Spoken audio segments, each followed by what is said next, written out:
Doesn't say recording. It does on my end. Whoops. Okay, hang on. We got Rob all off screen there. Something here. Fit to screen. There we go. Let me. My Zoom settings were all changed. When you switch to your laptop with this software, it rearranges everything to fit the laptop, which is this big, instead of on my screen. So all my stuff is off the screen. Hey, folks, welcome back. It's Rob Hersov with me once again. It's been a few months since we've talked on air. Tata. Clouds are gathering, Tata. Clouds are gathering. Actually, storm clouds are gathering over South Africa, and I thought today Rob and I would sit down and chat about some of those storm clouds, and there's quite a few. Rob talks about them a lot, but maybe we get a little different take and angle from an American perspective, interjecting itself, sticking its nose in South Africa's business. Rob, how are you doing today? I'm doing great, Chris. It's a beautiful day in Cape Town, and the sun is shining. Yeah, some people were complaining about the weather. They were saying that it's getting hot in South Africa. How's it in Cape Town? It's a Mediterranean climate. I imagine it's pretty good this time of year. We've had all four seasons today. I had my sweater on this morning. It's been raining, and it's sunny and beautiful now. So okay, Rob, I'm going to call that into question. My first day in the motor pool as a private in Germany in 1984 was in June, after I'd gone through in-processing and arrived at my unit. On that day in June of 1984, it rained, it sleeted, it hailed, and it snowed in June in Germany. Did you get any snow today? No snow. Okay. All right. Well, that's good. Hey, listen, let's talk about some of these gathering storm clouds, not the least of which is, there's been a lot of excitement amongst the elites in the ANC in particular that South Africa will find itself taking off the Financial Action Task Force's gray listing. Now, the gray listing has occurred for something that I argued should have happened 20 or 30 years ago, because South Africa is a haven, whether they intend to be or not, for terror financing and also for criminal syndicates to do money laundering. And there were other shortcomings that put them on the gray list. Finally, they've been drug smuggling. And drug smuggling, yeah, that's the other one. And so they've been on there for 2 years, and they were about to get off of it. But this police probe and the pervasive corruption that seems to be accordingly alleged about the police really is not going to help that situation. Any thoughts on the Financial Action Task Force and the gray listing? So the financial institutions, the banks, Standard Bank and the like, have been working very hard with the Treasury and the Finance Department to get South Africa off the grey list. But, the ANC government is, even though we're talking about GNU government, but the ANC members of the government are spectacular at one thing: scoring own goals. And every time we make, a progress, we do one step in the right direction by, private companies, by public companies, by members of the administration who are trying their best. Corruption, criminality comes out of the woodwork and sets us back. And the ANC are endemic. The criminality and gangsterism and mafia is endemic in the ANC. And it's just coming out. And this Makonazi Mhlanga Commission is proving yet another own goal for the ANC. Corruption is across the board. I saw a lovely meme about half an hour ago. It's a picture of Cyril Ramaphosa with his eyes open and all his gangsters pictures around him, and him going, and I really can't believe there's so much corruption in my government. Well, Rob, famously, Cyril Ramaphosa at the Oval Office in the White House watched the video of the Normandian protest after those folks were murdered, and the crosses were put out there to represent lots of South Africans who've been murdered. And he says, of course, for those who remember, at the end of that protest was a massive sign across the road urging or demanding that Ramaphosa do something about farm murders, and when Vida and Glenn were killed. But Ramaphosa turned to President Trump and said, "Mr. President, have they told you where this is? I've never seen this."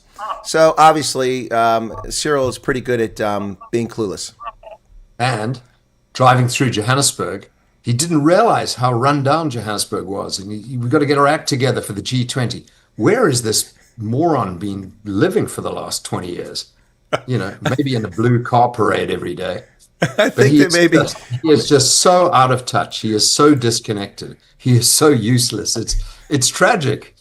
It is, and it's and famously, and this isn't Monday morning quarterbacking. I don't know where you were in this, Rob, because I didn't know you back then. I didn't follow you, but from the beginning, I never fell for the Ramaphoria. I said in late 2017 that South Africa has a chance now if they're serious.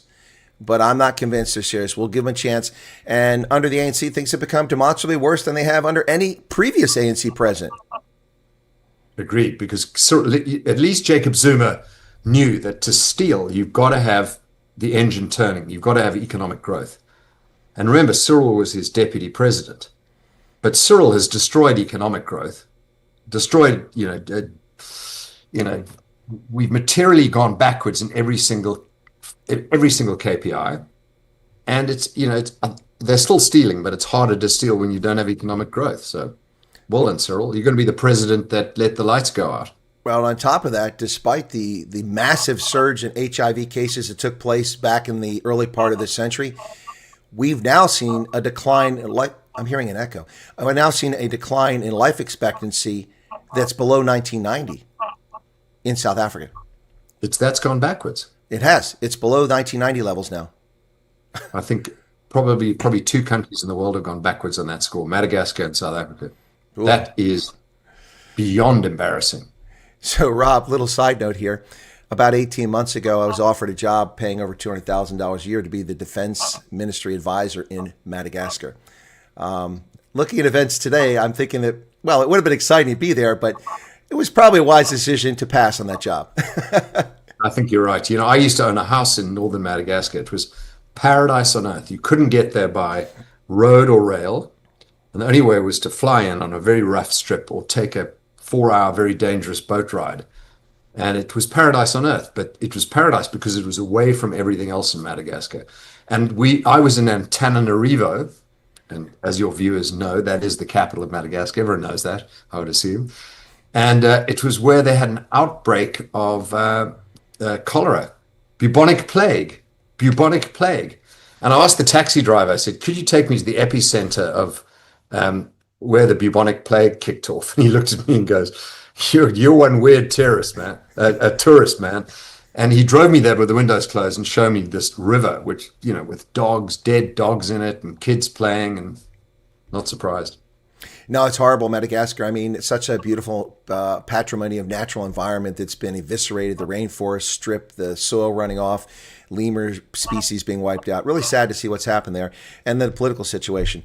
But back to South Africa. So, it's interesting because you talk about Cyril and how he's really destroyed economic growth, arguably. I mean, a chief executive can destroy an economy. It's difficult for a chief executive to make an economy grow. You can put things in place, but then the private sector has to pick up the slack. Society has to pick up the slack. And there's usually a lag. Like when Reagan did tax cuts, it took a couple of years before those things took effect and investment came and jobs were created. Same thing with the Bush tax cuts. And Trump's came a bit faster, but that's because the economy was really lagging and it was hungry for growth when those tax cuts came. But usually chief executive can push growth, but they can destroy it overnight with stupid policies. And Cyril and the ANC have done that. So speaking of stupid policies, given that South Africa's GDP growth was projected at 0.9% this year, less than inflation, less than population growth, you think it probably would have been a good idea to have been out in front of the tariffs with Donald Trump from the outset, instead of pretending that there was a negotiation going on. And now Parks Tau. Look, at this point, Rob, I don't think that Parks Tau is lying. I think he's just delusional. Someone tells him something in Washington and he actually believes it, or he thinks it's true because he wants it to be true, telling us that there's a trade deal close. I don't buy that for a second. And if there is a trade deal between ANC and the Trump administration, it's not going to be like we saw under AGOA. It's still going to be tariffs. Any thoughts on that? I mean, they should have been out there, and they keep telling me how they're out there, but I don't see anything. So, I mentioned this a couple of times before, but a few years ago, a senior member of the State Department, U.S. State Department, asked to meet me. And one question he asked me chilled me to the bone. He said, Rob, do you think the ANC are malevolent or incompetent? And I went, wow, that's quite a good question. And I gave him an answer saying, I think it's quite a bit of both. But the more I think about it, the more I think it is mainly incompetence. The malevolence comes through the ideology. But these are people, if you look at the ministers, the ANC ministers in the government, these are people my age or older who had no education or a Soviet education, who know nothing about business, who know nothing about technology, who don't read very much. They probably don't read for meaning. And these are not intelligent people. They're actually fundamentally pretty thick. I'd hate to guess their IQs. But these are the people running the country. And then overlaid with this kind of lack of intelligence, lack of smarts, lack of nous, and lack of training comes ideology. So they have an ideology meeting and say, We need expropriation without compensation. But the brain power isn't there, or the logic isn't there, and the learning isn't there to extrapolate what that really means when it comes to the economy, economic growth, and all the metrics that are important. So they have this boneheaded ideology, expropriating, like bang head with, BEE, focus on the BRICS countries, look at them as examples. And then they have absolutely no understanding of how it connects to the things that matter in this country.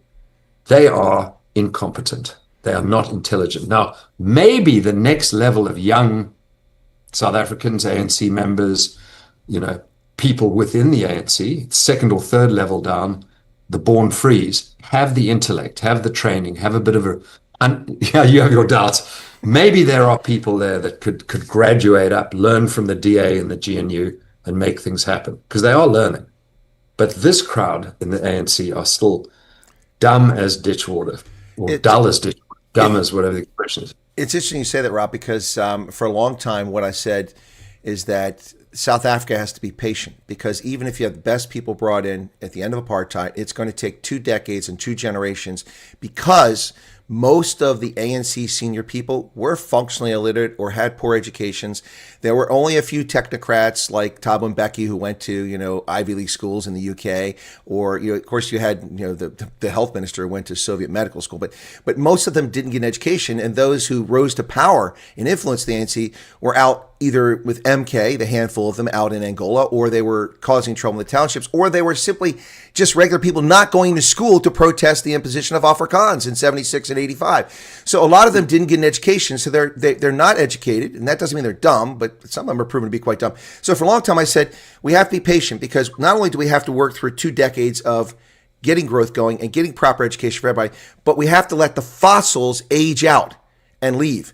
And it's taking forever for the fossils age out. And unfortunately, behind them come the idiots like Ronald Lamola and that crowd. Dumb as a box of rocks. The guy is unbelievable. Parks Towel. I think that they must have gotten their certificates that, here in America, we have Cracker Jacks. That's the candy, the little popcorn with caramel on it. And they used to put little secret toy surprise inside. So kids open up, you get, look.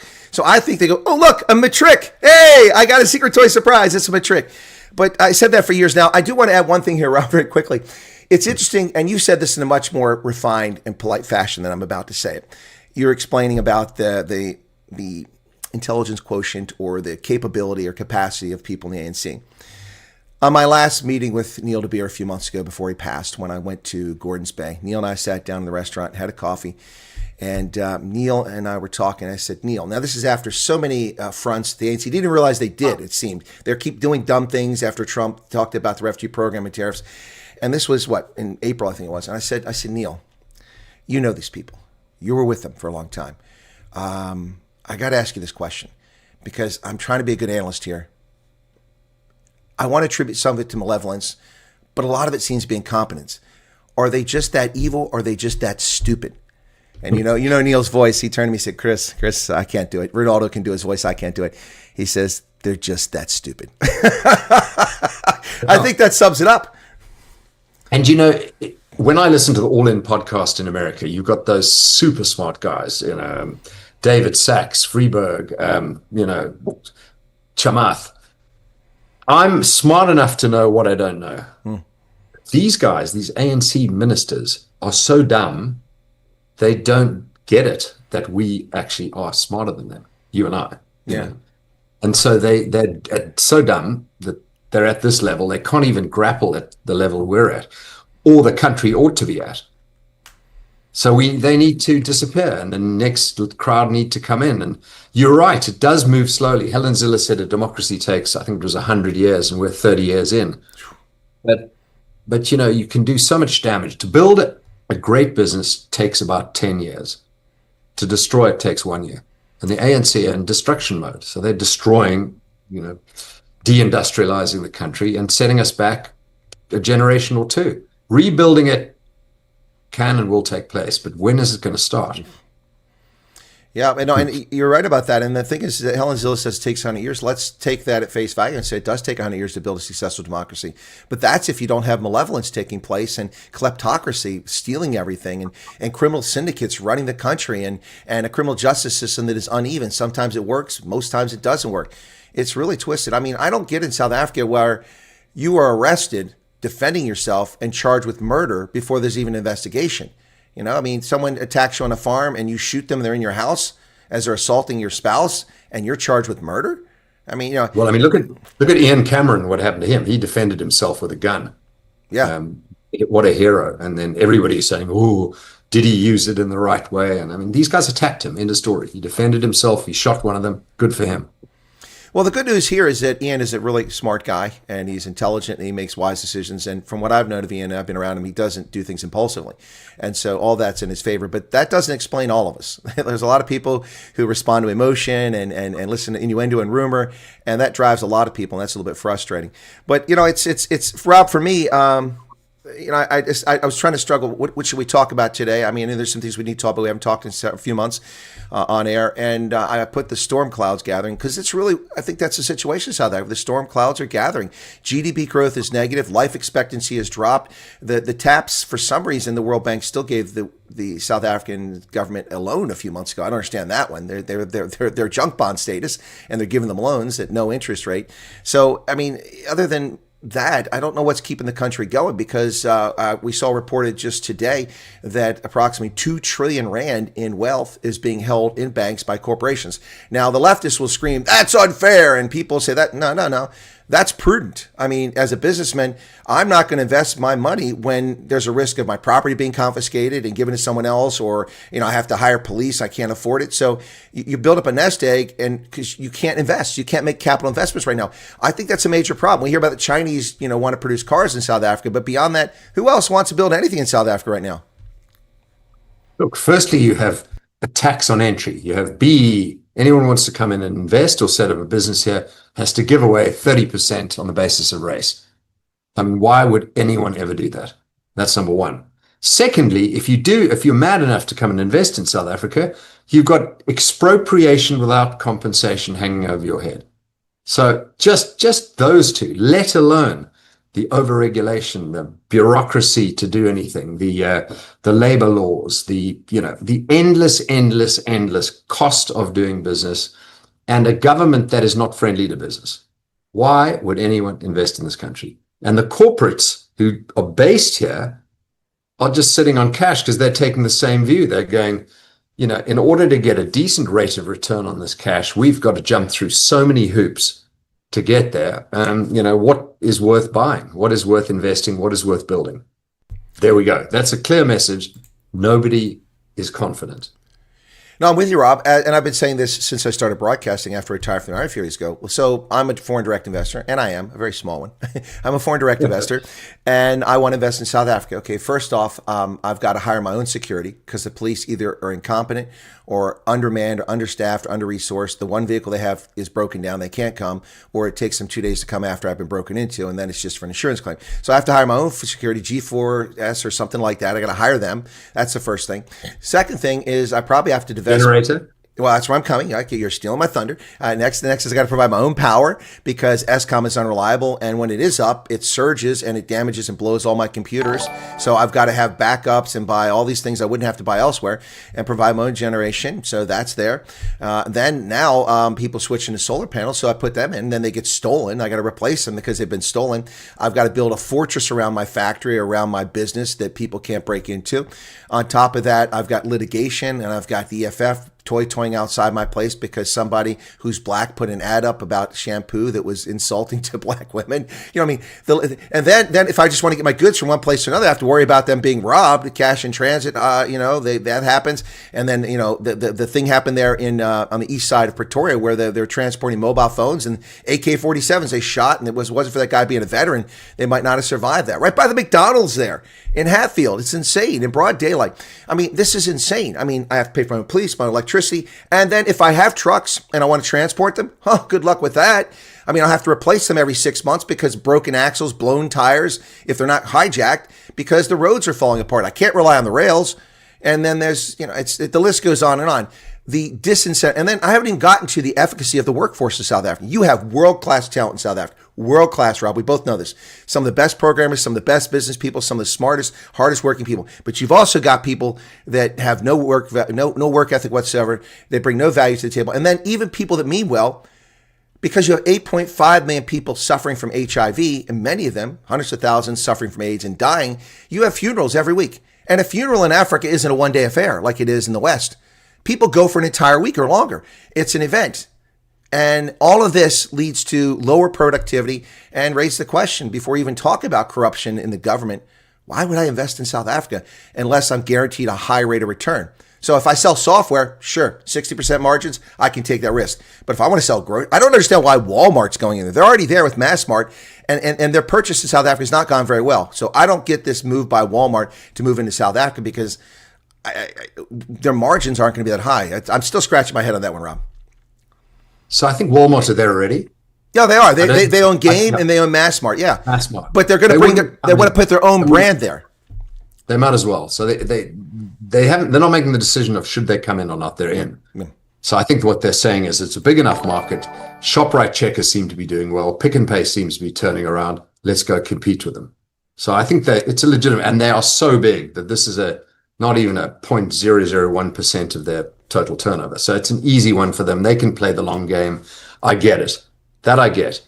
But, how does one survive in South Africa and make money? Well, you either have a large proportion of your revenue in hard currency, which means you have a globalized business, a Remgro and Aspers, and you can afford to have businesses here. Secondly, you either have a business that is here, but exports or sells its services abroad and generates hard currency. And that's the ideal solution. Imagine living in the Western Cape and having 90% of your revenues in dollars and pounds and euros. I mean, you can't beat that. Costs in South Africa, revenue abroad is a winning combination. Or you have a very focused strategy. You invest in, I've always said gold and Bitcoin, but those are, because the ANC can't destroy either. But, Western Cape property is a magnificent investment. The foreigners are pouring in still. And Jordan Hill Lewis and Alan Windy and team are doing a very good job in the Western Cape. And tourism, South African tourism, if you have a security situation that is, if you're secure and you have backup power, tourism is a very good investment anywhere in South Africa if you have those two things. So there are enclave investments, that's what I like to call them. People live in enclaves in South Africa, in gated communities, and live like kings and queens. And if your business is an enclave, offshore revenues or protected from the ANC, state-proofed, it's a magnificent country in which to live. And you can make money and live very, very well. Well, it's interesting how you describe that. You make most of your money outside the country. Sounds like Richemont. A Richemont, exactly. Yeah, a Richemont or an Aspas or a MTN.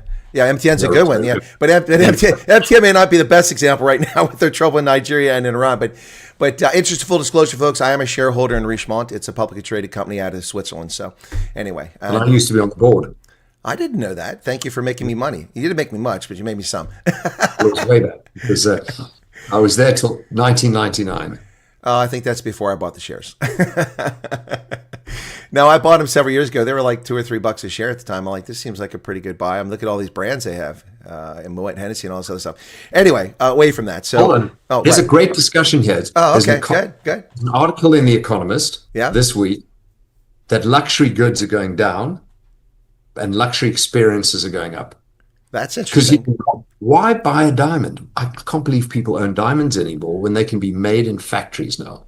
Yeah. Diamonds, it's a great short in my view. Short anything related to diamonds. De Beers is sitting on a mountain of diamonds they can't get rid of. And I would be getting out of diamonds and jewelry as quickly as possible. Getting out of Cartiers, getting out of Rolexes, things like that. But luxury experiences, booming. Have a look at the article. It's fascinating. Well, I was a 35-year subscriber to The Economist, and my stomach got tired of churning over their nonsense, so I quit reading them. I agree with you. About 2 years ago, there must have been a new editor. My wife said to me, it's becoming a little bit lefty and a little bit woke. And I said, yes, it's starting to really irritate me. They're sort of so anti-Trump, Trump derangement syndrome in The Economist. And I'm also getting really irritated, but I still read it because they got some good articles. But Well, politically, I agree. No, but I read things that I don't agree with. And The Economist, I was so attached to The Economist because the anonymous articles, so journalists weren't doing it for attention, and you knew that they were quality because of there. And I liked the American survey, which was great. It focused on America from a British standpoint, and I liked the UK stuff. It kept me up on what was going on in the UK. A lot of people are surprised how much I know about the UK. Well, it's because I read UK publications. And the obituary. Fantastic obituary. Oh, that's always good. The Bagohot op-ed, that's always nice. But what happened is that when they ran a cover of, now The Economist was one of the biggest pushers to do something about Saddam Hussein going back over 20 years ago after 9/11. They're like, it's obvious, something should be done.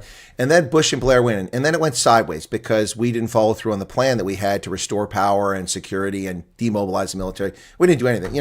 There was no plan. That's a lie, Rob. I was the Pentagon. There was a plan, stacks high, pages, classified, of all the things, and they just didn't do it. They appointed Bremer, and it all went sideways. The State Department and DOD argued. But anyway, The Economist came out with a cover I'll never forget. Bush and Blair, weapons of mass deception.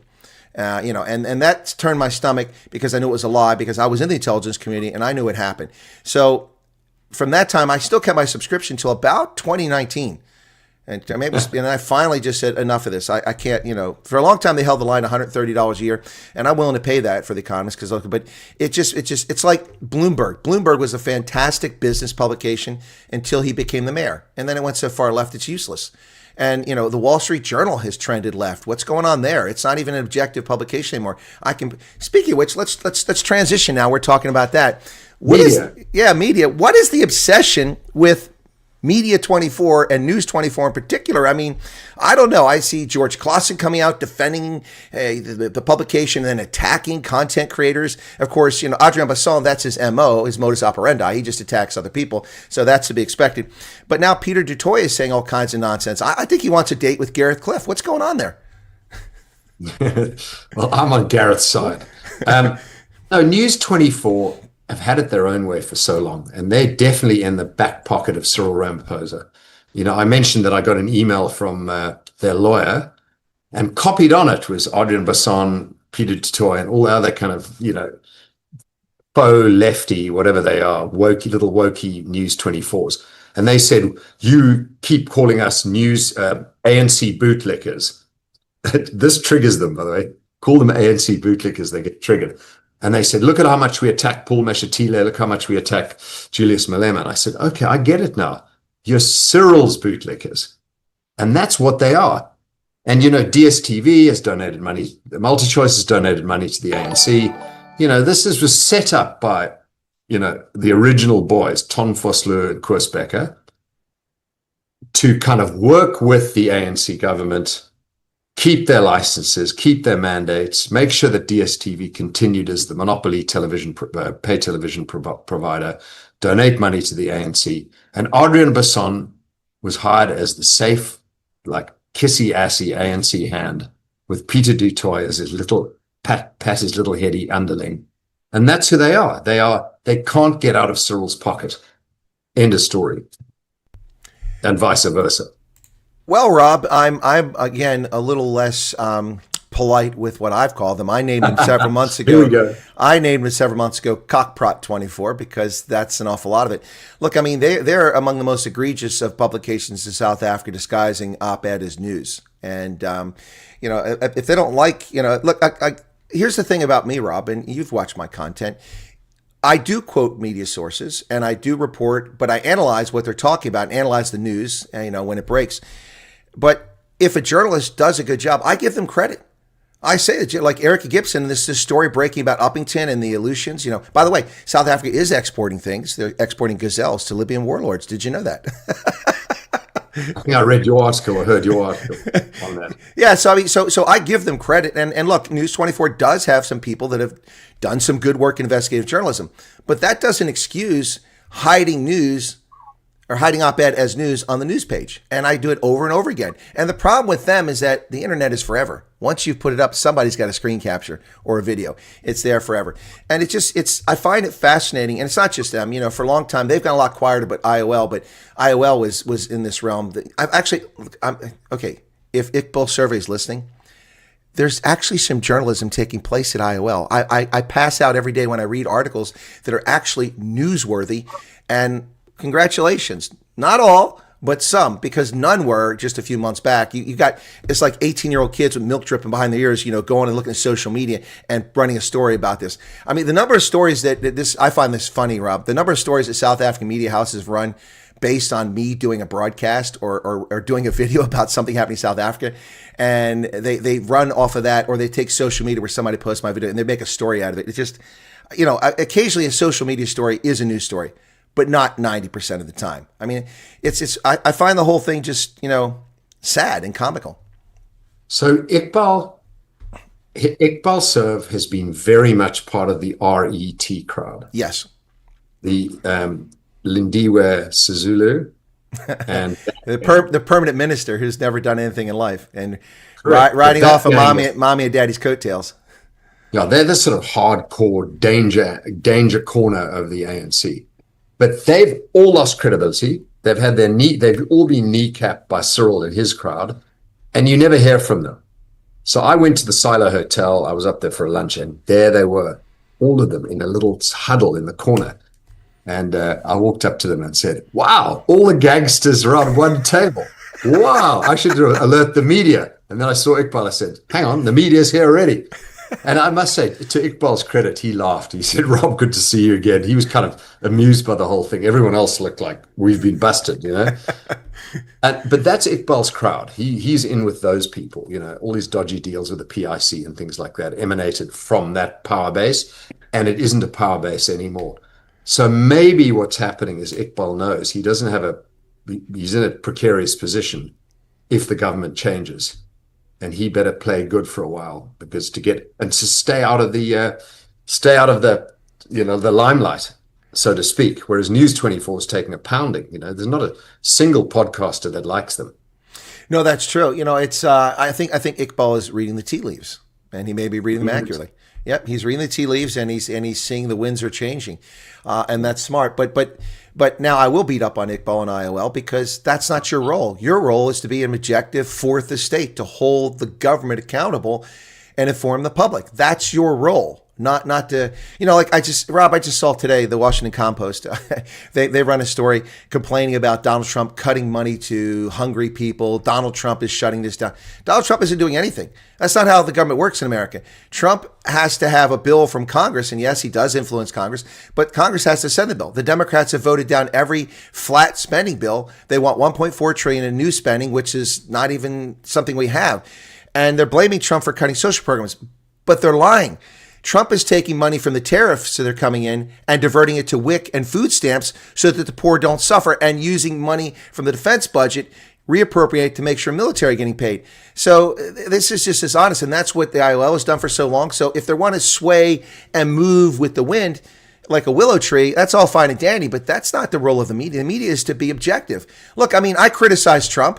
I vote for him enthusiastically, but I'm going to hold the guy to a standard. It's probably why I'm not the ambassador to South Africa. I'm just kidding. You never know. I never know. Where is that? Where does that stand? Because it stands nowhere. I am in contact with some folks, and Brent Bozell has not even had his hearing in the Senate yet. So until he has his hearing scheduled, it's not even scheduled. They just approved 114 nominations, the Senate did, for a bunch of positions, many of them directly in administration, in D.C., but some ambassadorships were also approved, including, I think Herschel Walker went to Bahamas or something like that, the former football player. But he wasn't even on that list. He has not had his hearing scheduled.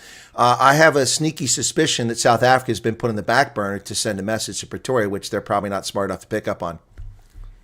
Although I think it would be a very positive thing to have Brent Bozell here. Oh, I agree. I agree. Yeah. No, he's a smart guy. What he's done with media and exposing media fraud over the years and holding them to account, I think is brilliant. But Chris, you mentioned something earlier that I wanted to mention on. You talked about Parks Tau trying to negotiate this the big deal with America. And America is willing to do a very big investment deal with quid pro quos and certain conditions. Having Parks Tau, what the MAGA and Trump administration has, second to none, is talent. I mean, they have, extraordinary people at every single level from top down. Trump has hired business people, tech bros, talent extraordinaire, from Chris Wyatt to Scott Bessent. And, Parks Tau, I can imagine Parks Tau in a meeting with these guys. It's like, a rabbit in a werewolf chamber. I mean, he has no chance at all. But anyway, America at least is putting its best foot forward and trying to get a deal done. For South Africa, a country that ought to be more, I don't want to say dependent, but ought to be generating a lot more revenue from exports, you would think that their trade minister would be important. But we get Ibrahim Patel and then Parks Tau. Clearly, the ANC doesn't even think about trade, or they just think it's something that's easily done. Because they lack talent. I mean, that's clear. They But don't I have mean, very smart people. But there have been a few smart people. They just don't put them in the places they need to be. I mean, foreign ministry right now, Ronnie Lamola. I mean, that guy would be lost at a kindergarten crash. He really has no idea what he's doing. And look, Enoch Gonaguana is smart. Yeah. Whether you believe his ideology, whether you like him or not, he's smart. That's correct. Yep. Ramagopa, head of electricity, is a smart guy, and he's a good He's a good dancer too. he's doing a decent job. So there is, there's some talent there. There is, but not enough. But it's a thin bench. It's a thin bench. Yeah. So no bomb squad. What's that? No bomb squad. Oh, there's no. There's no bomb squad. The bombed out squad maybe, but no bomb squad. All right, so let me shift my attention to something else. I made a video last night sitting on my couch before I went to bed because it dawned on me that nobody in the world was talking about this, and certainly not in South Africa. I hadn't heard anybody. Specifically, the African National Congress felt compelled, for whatever reason, whether it was prompted by Tehran or of their own volition because they've been lifelong friends with terrorists, but they went to the International Criminal Court to file a case of genocide. Now let's run back the clock. When the Gambia did the first ever genocide case under the ICJ and took Myanmar to the court, South Africa wasn't a friend of the court. No amicus brief. They didn't join the case. They just sat back and watched it. An African country leading the way while South Africa sat back. The genocide against the Rohingya, that's documented. Then we have the argument that there's a genocide against the Uyghurs in China, Muslims there, and they have nothing to say about that because that's their friends and overlords in Beijing. And then, of course, the execution of conscripts by the Ethiopian forces in Tigray. South Africa said nothing. South Sudan, South Africa said nothing. Sudan, South Africa said nothing. Until this week, they finally did make a big stink about al-Fashir, but nothing about it. Meanwhile, we see that for the second time, they've been caught exporting military hardware to Libyan warlords over the past decade. So they take this case to the ICJ, and the argument is to end the genocide, to end the war. Well, that didn't happen. But Donald Trump has ended the war. And what do I get for comments last night? Well, as a colonel, you should be smart in this. You realize that this may not last. Did you listen to the video? I said it may not last. I also said that the peace agreement in the Congo may not last. But at least an agreement's happened. The guns have stopped, at least for short term. Whether it's long, enduring or not isn't the point. But the ANC's solution to end the conflict in Gaza was to take Israel to the ICJ. Donald Trump's solution was to find peace. And look at that. I don't think anybody's talked about that. I think that's a story that needs to be talked about. Donald Trump is not a national hero, a global hero. He 100% deserved the Nobel Peace Prize, and it was quite something that the lady that won it dedicated it to Donald Trump. Yeah, that was incredible. Donald Trump, well done. Every single month we look at what he's achieved, and the naysayers are getting smacked back into their boxes. And, a lot of Democrats have actually stood up and said, okay, he deserves huge credit for this peace. Well, Clinton has, Fetterman has, but all the loudmouths are quiet. The TV talking glitterati, and then the politicians, they're doing nothing. The ones who claim that they'll wear a MAG hat. So Trump, this is what I love about this. They deny him the Nobel Peace Prize. Okay, fine. Now, arguably, one can make a fair argument that the submission date was 31 January. He hadn't done any of this by then. So you can mealy mouth and say next year. But they didn't do that. One of the people on the Nobel Committee said, well, he hasn't done anything worth it. So we know where they sit. They're telling the truth there. But Obama won one for doing nothing. Before he even became president, and then he launched 4 wars. He launched more wars than any American in modern history. Obama did. And then he extrajudicially executed American citizens in Yemen with a drone strike. How did he win that Nobel Prize, and for what? Just give me one reason. For being black. Actually, Bingo. yeah, he won it for not being George Bush. That's why he won it, for not being George Bush. That's really what it was. He wasn't George Bush. Wow, what an What a accomplishment! joke president. Everything he's done is coming, the fruits are coming, not fruits, but the thorns are coming to bear. Yeah, congratulations. You've won the Peace Prize for not being George Bush. Hey, I'm not George Bush. Can I have one? But what I love about this, Rob, is that Israel awarded the Israeli award to Trump, never awarded to a non-Israeli citizen. Egypt gave the highest honor to Trump, rarely given to foreign nationals. And the Pakistani president stands up and says, this man deserves a Nobel Prize. I demand that you give it to him. I love it. 10 years ago, Pakistan was harboring Osama bin Laden. And now people are licking the boots of Donald Trump around the world, or they're showing him respect. So what you're saying is very, very important, Chris. It's that look at the dynamics in the Middle East. The serious countries, Turkey, Pakistan, Morocco, Jordan, Egypt, there's Saudi Arabia. There are going to be more Abraham Accords signed. The Middle East is maturing, is cooperating, is working with the West, and Israel is going to be in a much, much better position going forward. I think these countries don't want war anymore. They want to actually build their economies, educate their people, bring in technology, bring in foreign direct investment. There's a very sensible move happening in the Middle East. Watch. And the people who are going to be left behind are the ANC friends. Yeah, exactly.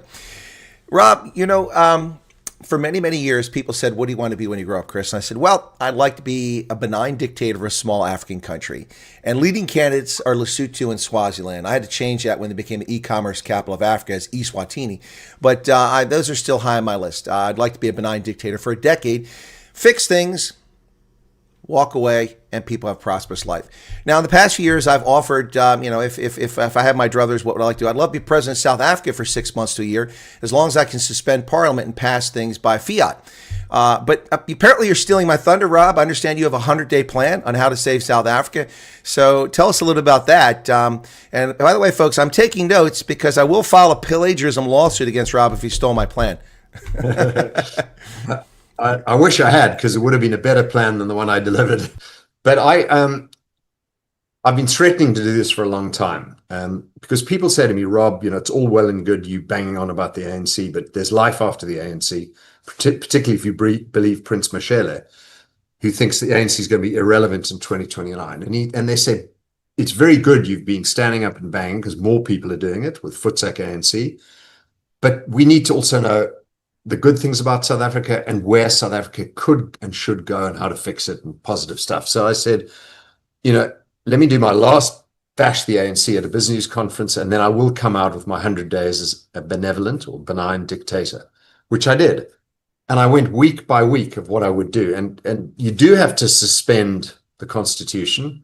You do have to suspend parliament to get things done. You've decided on 6 months. I could only do 100 days because it has to be done quickly or I'll lose interest.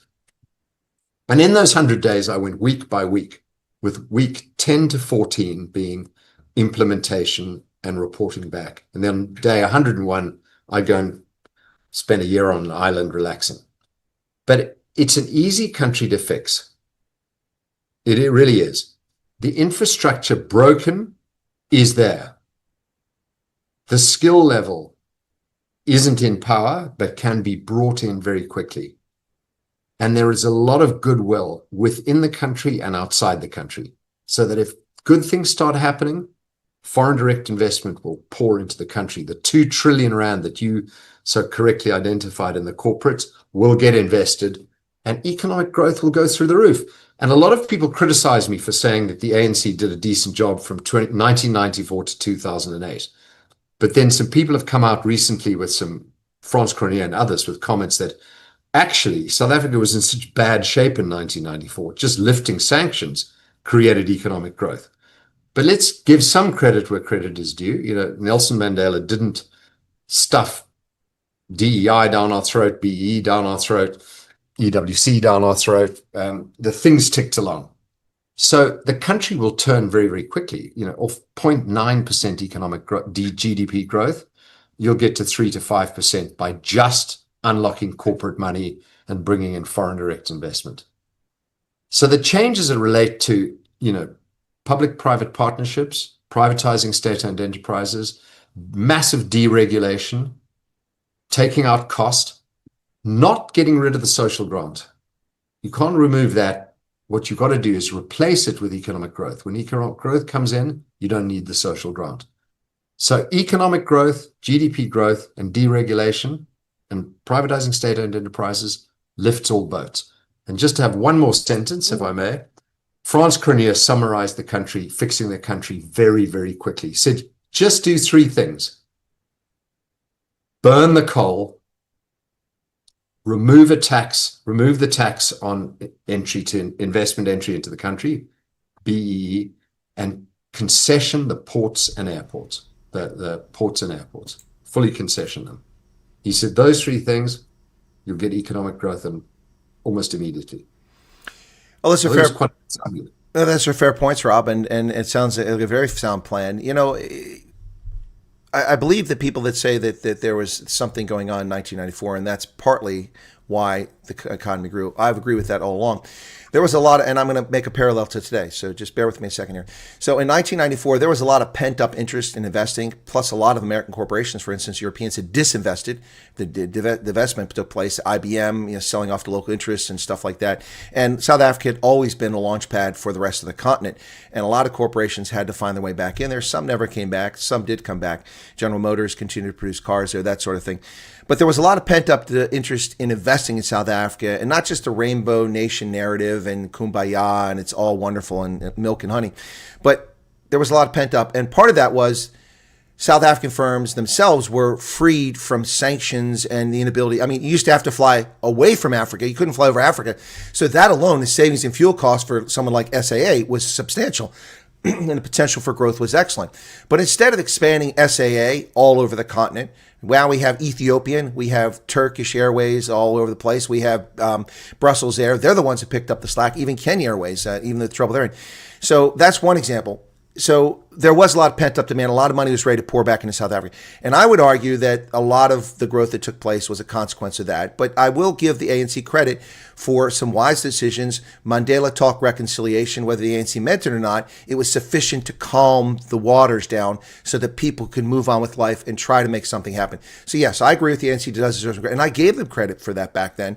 And I'll still give them credit for that. I mean, the corruption was a joke back then. Tony Yangani went to prison for getting a discounted auto loan.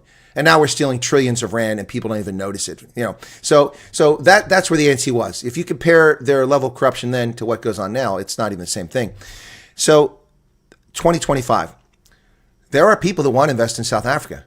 There are people that want to have those, that have money that want to live in a nice place in Gordons Bay or in, Hout Bay is not so nice anymore, but you get my point, somewhere in the Western Cape or have a nice house in Sandton and they want to live the nice life and enjoy it and contribute to South Africa and they have money. And if changes come, that's why people said, how would you fix South Africa? When they asked me, and I said, I can fix in months. The first thing I do is it's got to be fiat. BE is gone today, gone. It's gone. And then we start doing things based on people's ability and their contribution to society. And then we fix the things that I said should have been fixed in 1994. Number one, we start with policing. The police have to be financed properly. They have to be equipped properly. They have to be trained properly. Forensics, detectives, law enforcement response teams, and I would bring back the commando system of some sort, rural policing, which will make a big difference there. And then beyond that, I'm going to talk about a focus on education, which will take 2 decades to pay off. Education has been neglected. It's gone backwards. I mean, how can anybody be proud that you have a 97% graduation rate when the lowest score to pass is 30%? That's ridiculous. So education, policing, and back in 1994, one thing I said that it should be done, but it's not there now because there's no money, is a national sovereign wealth fund, like Norway from its oil wealth, like Kuwait from its oil wealth, where it's managed by a third party and the citizens benefit from it. but that's not possible now. In fact, the way I said back in 94, the way they could do it is that the dividends and interest and capital gains come off of this investment in corporations. Instead of shaking them down and giving shares to Motsepe or giving them to Cyril Ramaphosa, put those shares into the National Sovereign Wealth Fund, and then it becomes an ownership society so that South Africans who are poor get a statement this month that says, well, here's your 200 Rand instead of a SASSA grant, and this came from Remgro, this came from Anglo-American, this came because you own part of society. And the payouts could even be done on a means testing. Those who are wealthy wouldn't get it. It'd be a threshold. But of course, none of this interests them. They just want to redistribute. That was my plan. Part of it, anyway. Because redistribution is the simpleton's way of understanding it's stealing. Yep. Your way requires some intellect. Oh, it does. Not a lot, but some. Yeah, that's for sure. No, it's very frustrating, Rob. So let's talk a little bit for those. I think most people know that you're a major player behind, if not the major player behind the Truth Report, which we're hoping we see a domain that's coming up at some point. But right now it's mostly on YouTube. And the Truth Report is an entity that is centrist and center-right commentators and journalists and reporters. Interest full disclosure, I am an anchor for that outlet. And so Rob and others had asked me to get involved in that, and I've been involved in it. Well, what's going on with the Truth Report, Rob? I mean, and the reason I ask is because it's become a target, particularly for News 24, but not exclusively for News 24. I mean, I've come across things, people threatening you, others have been threatened, and a lot of people seem to be very intimidated by this nascent startup that's really got a lot of people jazzed up. And I don't think a lot of people know about the Truth Report, but those in power seem to be quite nervous, Rob. Well, we've got double the number of YouTube subscribers than Daily Maverick. And we only launched a few months ago, earlier this year. So the Truth Report is evolving. It's quite experimental. Podcasters, extraordinary people like you go on and you say what you want to say. We don't dictate what people say. But generally it is Judeo-Christian, center right, capitalist, libertarian, pro-West. It's all of those things. And it's evolving. It's getting real traction. And we've initiated a couple of new exciting things like the Find a New Podcaster program, where we're going to be incubating young people, mainly young people, in South Africa as podcasters, giving their diverse views. And it's an exciting development. It's run on a shoestring, so nobody's getting paid to speak. And we have quite an interesting economic model that I'm not going to mention right now that is going to come live at the end of this year and in Q1. And I credit Nick French, a great friend of mine who's the temporary CEO of Truth Report, for developing. Watch this space. This could be the most exciting revenue stream, commercialization angle that any media company could ever have. And you podcasters are all going to benefit from your hard work, earning nothing. You will be the beneficiaries of these things. So, Rob, I oftentimes, I've been entrusted with the most secret of state secrets, and obviously I can't disclose them. That's been my career. Obviously, Rob can confirm that I know about this model. I'm familiar with it, and I've never let on. I've never told anybody about it. So folks oftentimes question my veracity and my legitimacy. You hear it here now on October 14th about something coming in the Truth Report, and I do know about it. Rob can confirm that. Yes, Rob, I do know about it. Yes? Great. Okay. And I see, Chris, you've gone well through 100,000 YouTube subscribers, as you well deserve. Is that right? Yeah, that was in June, though, but things have really slowed down since June. I'm at about 112,900. My views have dropped precipitously, but that's across YouTube. Most content, even people with 5 million subscribers, I've seen people with 5 million subscribers and 3 million subscribers, they have 2,000 or 3,000 people watching their videos. Now, that's not every video, but it's odd. Something is going on with YouTube's frequent updating of their algorithm, and it's really, I want to say, hurting. In February, March, April, May, June, my channel was making money. I mean, actual money, Rob. I mean, if I was doing this to make money, I'd have been like, hey, this is nice. The $50,000 I've spent supporting my news channel out of pocket for the past 5 years, some of that money came back to me in those months, but that has gone off a cliff face. And it's gone off a cliff face because most of that money was coming from advertising, from people watching videos. When you go from 150,000 to 200,000 views on a video every day, every video, to 30 to 50,000 views, and sometimes less, that advertising dries up. Something's going on with YouTube. I don't know what it is. I'm not accusing them of attacking me. I'm just saying that something's going on across the board for a lot of people, because I can see the stats on channels, and I look at a lot of channels, and I see, in some cases, precipitous drop-off. I think it's the algorithm. I don't know if YouTube's aware of it, but it is hurting a lot of content creators, and a lot of people become discouraged. But yeah, no, I went over 100,000 back in June. It was very exciting. I got my silly plaque. You can't see it, but let me grab it here. It's they made them half the size they used to be. They're just this tiny now, so there it is. Oh, wow. But, you know, I made a story about that, Rob. I told people, because I was so angry with YouTube and its censorship over the years, that when I do get one, if I ever get that, I was going to go out in the woods here with a 12-gauge Mossberg and blow the crap out of it and videotape it and then show it to everybody. But YouTube is censoring people using firearms, so I figured maybe I shouldn't do it for that reason.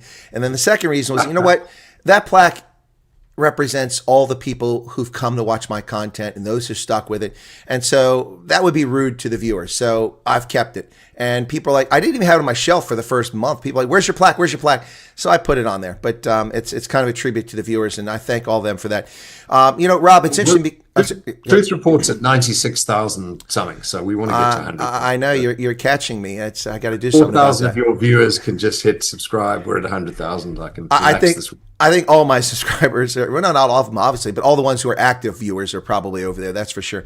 No, but it's anyway. What I can say is this: is it's amazing, and you know that you've kind of made it. And for a long time, Rob, I've been humble about this. You and I've talked about this. You know, people tell me, like when I saw you on Easter weekend, and I told you a few years ago, Ronaldo was telling me when I came back in 2022 to South Africa after the COVID scam, that people love you, Chris. People know who you are. I'm like, yeah, okay, whatever, sure. But I mean, you know, this time I had 18 meet and greets, 1,400 people came to them. That's a conservative estimate. It's probably a lot more than that. And I would talk for 5 or 7 hours answering people's questions about things. You know, it's fascinating that all these people really pay attention, but the proof in the pudding is that, but the real proof in the pudding is that all these people scamming off my content, stealing my content, making videos, lying about what I say, or trying to refute what I say, and they all look stupid at the end. They get viewers, but then they all disappear. I think you've truly made it when people try to misuse your content. Lost a bit of microphone there, but Chris, when are you coming back? We need you back here. Well, this weather's improving. Yeah, well, actually, my favorite time to come to South Africa is August, September, because it's a change of seasons, and I love that change of season. I can't come right now because I have consulting responsibilities at the Army War College. Plus, I've been gone most of the last 3 months. I went to Birmingham. CNN flew me to Birmingham to interview me and interview some refugees down there. And then from Birmingham, I went to the UK to cover the Women's Rugby World Cup for a month. And from there, I came back. I was here for a few days, and then I went out to Idaho, where CakeNet interviewed me in Twin Falls, Idaho. And they also interviewed some refugees out there. And since they flew me out there, I took advantage of the trip, went to Salt Lake, went to Star Valley in Wyoming to look at some property because there's too many damn people around here now. and then also went into Montana and back to Idaho. And so I've only been back a short time. So I've got consulting responsibilities in October, assuming the lockdown doesn't continue, because that's contingent on that, and November. And then I had hoped to come for the G20 summit, whether Trump's there or not, just to cover it. I'm accredited with the South African government as a journalist, so I was going to cover it that way. But I can't make it because my unless it gets moved, my consultancy ends like on the Friday, and the event's over on Sunday. So I'll be flying on Saturday, and I'll get there for the wrap up. It's silly.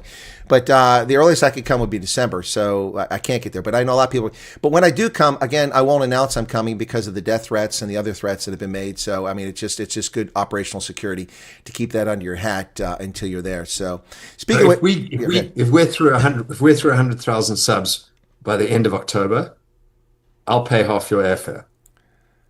Oh, half the airfare. What if I get you there today? And I'll pay all your airfare. Well, that ain't going to happen. Please go subscribe. Create fictitious accounts. Subscribe to Truth Report. Oh, look at that. Look at that. Okay. No, that's kind of you, Rob. I appreciate it. And an interest of full disclosure, because I've had people lie about me in the past, saying that, you know, my previous trips, which were funded by me, and they were saying that other people pay for my this, that, and the other. My last trip, Rob did offer to pay on Ronaldo's program for my flight, and he did come through. And it wasn't. I didn't ask. What happened is that Rob actually asked me. He said, "Did I pay for your flight?" And I said, "Well, you said you were going to." And so he made it happen like just instantaneously, which was really nice. I just had to get some banking details for them. But I thank you for that, Rob. That helped on the trip last time because, for someone to sell funds, that stuff becomes quite expensive. My trips cost between $7,000 and $10,000 to come to South Africa for a month, and I think most people don't realize that. They really don't realize how much it costs. And it's not just that. I mean, and no one needs to cry. Don't cry for me, Argentina, but I give it my all. I mean, you've seen what I do. I mean, I go wherever I can to meet anybody that asks to meet me, to talk to people, do interviews, to do coverage. I mean, I'm up there in Citrusdal covering the reconstruction of a bridge that nobody else is talking about because it's washed out, and then I do all these meet and greets. So it's not exactly a holiday for me. I love it. I enjoy it, or I wouldn't do it, but it's not a holiday. I mean, one day I'm going to be able to come to South Africa and just sit back, and on the beach there and a lawn chair and have a Mai Tai. Yeah, with my bride. Yeah, with my bride brookies with no onions, but But no, it's not really a vacation. So, Robert, you haven't been to the States for a bit, have you? I don't think we've seen you over here for a while. No, I did 2 trips, both big podcast trips, and oh, that's right. Yeah, the podcast trips, the last one. Yes, sorry. Yeah, and but I do need to get back.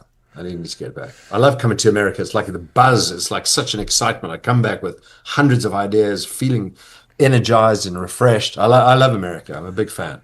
Well, being an American now is an exciting time. It was pretty dreary and depressing for 4 years, but now it's kind of exciting.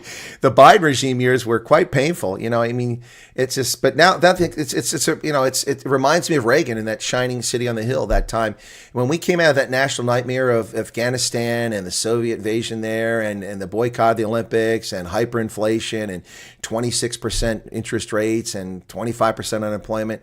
And people say that isn't the case. Now, where I lived at, it was 26%. So we came out of that during the Reagan years, and that's when I came of age. I think same time for you. And it was exciting stuff. And of course, we were fighting the Cold War, so we had something to focus on, geopolitically.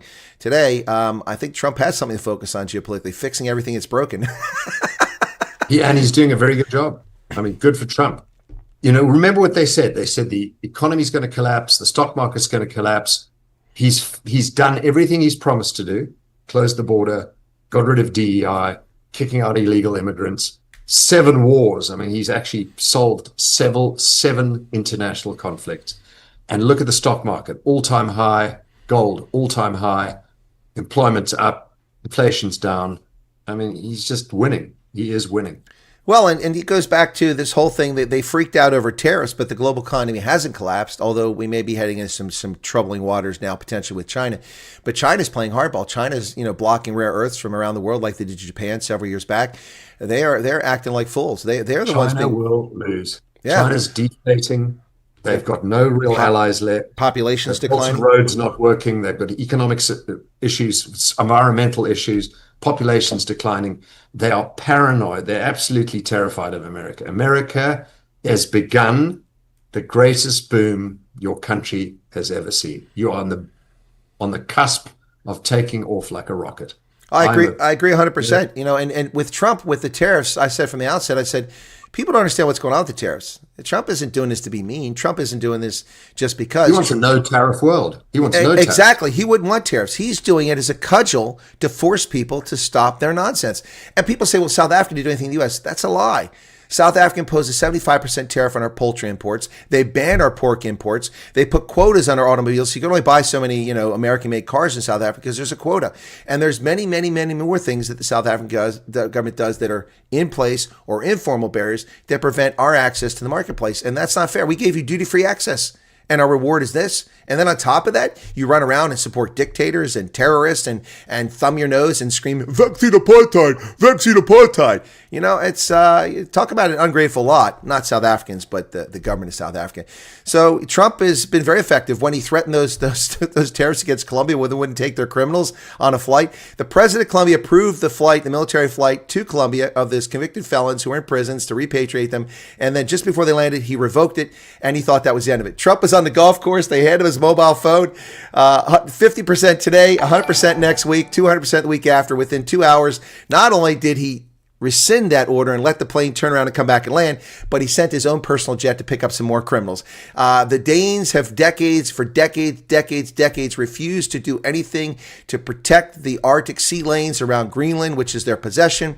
Trump, he's talking about buying Greenland, and suddenly Denmark commits $900 million to buy 2 frigates for Greenland and to build a base there, and now they just held the first exercise there of any substance in years.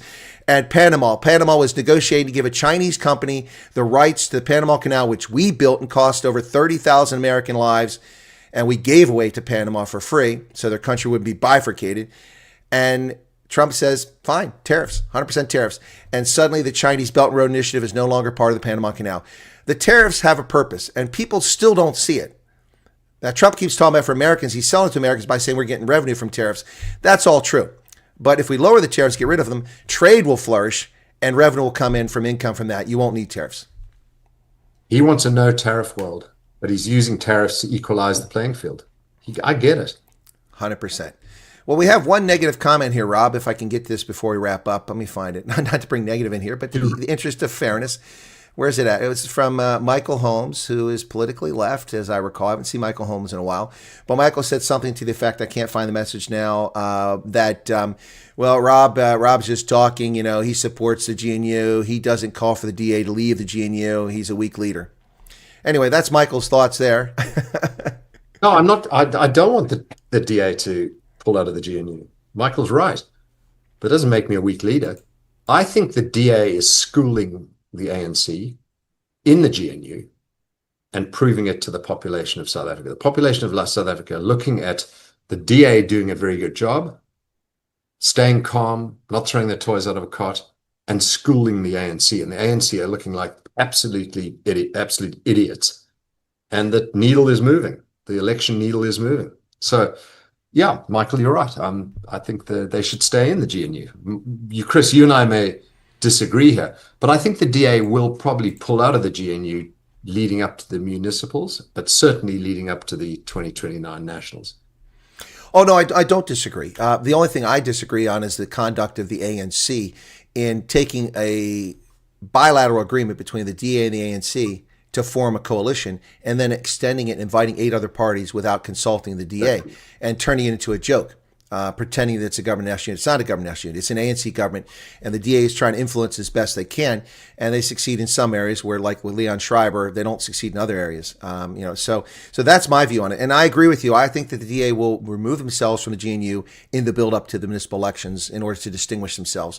However, what I will say about the DA, and I 100% on this, in my view, is that they've done grievous harm to their brand because of their perceived silence on BEE, on the labor equity changes, on the national health insurance, and also on the basic education laws amendment especially. There's grievous harm been done to their brand, and to me, from the outside, I've asked Helen for an interview, and I went through her PA, so she's really fully booked now, but it's not to beat her up about this, it's to talk about running for Joburg mayor, so hopefully I'll get her. She did promise to come on my program some time ago, and we haven't followed through on that, but anyway. Well, I'll encourage her. I'm a big fan of Helen's. So all right. No, I've always been a big fan of hers too, but that doesn't mean I give the DA a free pass because I like Helen, but I think there's grievous harm done to their brand from a perception standpoint. Look, Rob, my audience is not exactly a correct dispersal of the ethnics or the racial makeup or the political leanings of all of South Africa. I'm not delusional enough to think that. But I did have a large number of my viewers who were staunch DA supporters until 3 months, 4 months, 5 months, 6 months after GNU. And now people say things, I'll never vote for the DA, but a lot of them will go back. But we did see in a previous election where the Freedom Front Plus picked up a lot of votes that left the DA. And I suspect that's going to happen again, and not just Freedom Front Plus, but there's going to be a lot of people that leave the DA. And I think that right now they're deluding themselves thinking that they're okay. And the actions inside the party don't speak well. I mean, the way that Emma Powell and Andrew Whitfield were treated, and, the DA seemed more concerned about getting ANC deputy ministers fired than getting Andrew Whitfield reappointed. Whitfield didn't do anything wrong. Anyway, so look, not to air or hash out DA dirty laundry. I'm just saying that I don't think we disagree on the DA. I just think that that from my perspective, maybe I'm a little more harsh in holding to account. You see a bigger picture. You're a South African. You have a vested interest. I don't have a dog in the fight. I don't have investments. I don't have property. I don't have family in South Africa. And so I see it from a slightly different angle. And I think that's one of the reasons why we respect each other. And, my other view about backing the DA is that, people go, Rob, why don't you start a political party? I mean, what am I going to do? Another political party? Exactly. Another, and get 3% of the vote. And, forget it. It's not going to happen. I'd rather throw my weight behind an existing political party. And currently, it's the DA. I know I speak well of Dayton McKenzie, and people get upset with me day to day. We agree with you on everything except this bloody Dayton. It's like, I'm sorry, I know the man, and I believe in him in a story. So you can keep banging me with that. Corné Mulder. I mean, would I love Corné Mulder to be in the top level of government of this country? Yes, he's extraordinary. But there are other people I like too from other parties. But generally, I think the DA's got the broad church that can win the day, and we need to get behind them, particularly get behind Helen in Johannesburg and Gauteng. Yeah, disconnect that DA, the Helen DA Joburg, from your feelings about the DA generally. Let's all get behind Helen and Joburg, because that is the biggest chess move. That swings the needle massively. So whatever people think about Helen Zille, if you sit back and think for just a moment, I think that she deserves a degree of respect. She's a septuagenarian. She was the world's best mayor, arguably, when she was the mayor of Cape Town. She was a pretty good premier of the Western Cape, despite the attacks by the ANC and the lies in the media. And she is kind of like, in some ways, reminds me of Maggie Thatcher, although she's more left. Maggie was definitely right. So, but she's not woke. Yeah, no, she's not woke, but anti-woke. But her party's kind of woke in some things. But back to Helen, I think she deserves a degree of respect, because at this stage in life, she should be at Tani, enjoying her grandkids, relaxing. And she stepped forward because, frankly, it's the best chance the DA has to get that mayorship. And this is a poison chalice. Johannesburg is a mess. Even if she's perfect and has control of the council, which seems unlikely, to have to be some sort of coalition, every day is going to be a struggle to get something done. I mean, it's the world's largest man-made forest, which is incredible, but it's also one of the world's most neglected developed cities. It's a developed city, so I say neglect. I mean, obviously Dhaka in Bangladesh is neglected, but I'm saying a developed city. It's one of the most neglected cities on the planet that's developed, and this is a poison chalice. I mean, I wouldn't want Helen Zille's reputation, or not, but her legacy, to be the journalist, the investigative journalist who exposed what happened to Steve Biko when no one knew what happened, and her life was put in jeopardy, and a true liberation hero and icon. From that to being a politician, a stern politician, a successful one, mayor, Western Cape, leader of the DA. But then, Chris, how heroic, how courageous. It is. How extraordinary is that woman taking on that role in this stage of her life. And that is the point. That is the point I'm making, Rob. Wow. Whatever you think about Helen Zille, you ought to step back for a second and show some respect for stepping into this mess. I mean, it's not like asking her to take over Midval. Okay, that would be, right? This is, or Gordons Bay, or Somerset West. Somerset West got problems, but still, it's relatively. But this is like going into Connoland. This is like stepping into Connoland. It's a disaster of epic proportions, and it's a massive city. For a top American turnaround finance specialist, this would be a massive challenge. Indeed. And good for her. So we got to all get behind it. Let's forget about the nonsense parties like Herman Mashaba, wasted votes. Everybody just do what Prince Michele says. He said, I'm going to hold my breath and back Helen. And that's what everyone needs to do. Let's swing the needle. She's got my full support. Yeah, no, I can understand that. And I hope that I do get a chance to interview her sometime soon, because we like to talk about this, and specifically that angle. I mean, it's a poison chalice. I mean, you got to respect people that take on things that they don't need to. Wait a second, that sounds a little bit like me. Why am I doing this? Sounds like you and me. Yeah, it sounds like both of us. You don't have to do this. I mean, you have a comfortable life. You could have just relaxed and had. Actually, I can't afford the Mai Tais. Rob can't afford the Mai Tais on the beach. but I mean, I could have hung out in a local theater or something like that, or hung out in the forest. No, but I mean, it's there's no reason for either of us to be pursuing this stuff. I mean, what's there to be gained? Obviously, you're not gonna be president of South Africa. You were cheated out of skin pigmentation at birth, so it's not gonna work. and I'm not going to be president of South Africa or America, but we both seem, and others, there's others, many others who are trying to make a difference. And boy, we become targets, but such is life, you know. As they like to say, if you're taking flack, it just means you're over the target. And on that note, Chris, Rob, thank you very much. As I say, on that note, let's wrap up here. Any last thoughts, Rob, before we wrap up? Anything you want to share with anybody? We've already talked about the Truth Report, but anything about South Africa? Maybe a hopeful note. You know, with all the depression and bad news, I actually used AI to make a happy song, Keep Smiling, the other night, which kind of cheered people up. So if you got something. Well, post that. You got me into doing AI songs. Well, that's true. Suno, and I wrote a song, Futsak ANC, which is actually quite catchy. It is. So let's send each other... put my song on your link and I'll put yours on mine. Or whatever. All right. Sounds like a plan. All right, folks. Rob Hersov. That's my pleasure. Thanks, Rob. Always a pleasure. I'll let you drop off. Rob Hersov from South Africa, folks. I hope you enjoyed this conversation. I'll let Rob drop out of there and then we'll wrap up. We've got the news coming up at the top of the hour. And so I hope that you found that interesting or compelling, enjoyed it. I know I enjoyed the conversation. We had a peak audience of about 775. Thanks for those folks tuning in. Townships, no, you're right, Star Chaser, and I've been making that argument. If you've been watching my content, I made that argument in 2021 when Willem Petzer called me naive about South Africa's elections. I've been saying it since 2020. Anyway, so I've been talking about that. You need to be out there. But the argument I got from white South Africans in 2020 is that, well, I can't go there. It's not safe. I'm white. Well, there are black conservatives and brown conservatives, Indian, coloreds, black South Africans, Tswana, Sotho, who have the same views and care for things the same way you do. You just have to find them.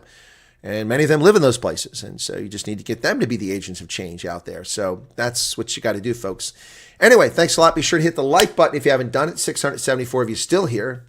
And the numbers are dropping with 775 before Rob went off. So obviously they don't want to hear me. 530 likes. So somebody is sitting on their bum. Let's get some likes up there, okay? All right. Cheers. And we'll see you here in about 10 minutes for the news. You'll be automatically redirected to that stream. Thanks to Rob Hersov. I enjoyed the conversation. And we'll see you guys in a few minutes. All right. Cheers. Whoops. What's going on? Oh, I did it again. I got to move this up here. Somehow this got in the wrong place. There we go. Oh, that's why. Okay. Now I see why. Okay, here we go. Now we're straight.